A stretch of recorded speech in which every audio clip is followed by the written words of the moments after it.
Solar cable चोरीचा पर्दाफाश, 4 आरोपी जेरबंद, 9.91 लाखांचा मुद्देमाल जप्त।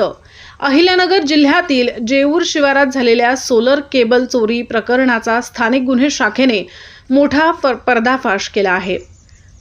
आवाडा सोलर कंपनीच्या प्रकल्पातून तब्बल 6500 मीटर केबल चोरीला गेल्याची घटना समोर आल्यानंतर MIDC पोलीस ठाण्यात गुन्हा दाखल करण्यात आला होता।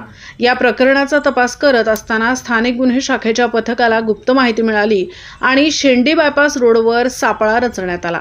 या कारवाईत 4 आरोपींना ताब्यात घेण्यात आले। आरोपींमध्ये संतोष जाधव, करण भोसले, मनोज लिंभोरे आणि परमेश्वर भोसले यांचा समावेश आहे।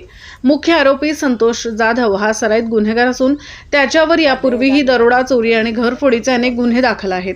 पोलिसांनी आरोपींकडून 200 किलो तांब्याच्या तारा, एक महिंद्रा पिकअप मोटारसायकल, मोबाईल आणि इतर साहित्य असा एकूण 9,91,500 रुपयांचा मुद्देमाल जप्त केला आहे।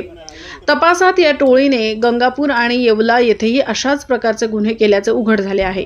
ही संपूर्ण कार्यवाही पोलीस अधीक्षक सोमनाथ घारगे यांच्या मार्गदर्शनाखाली स्थानिक गुन्हे शाखेने केली असून पुढील तपास MIDC पोलीस करत आहेत। प्रतिनिधी जाकीर शेख, अहिल्यानगर।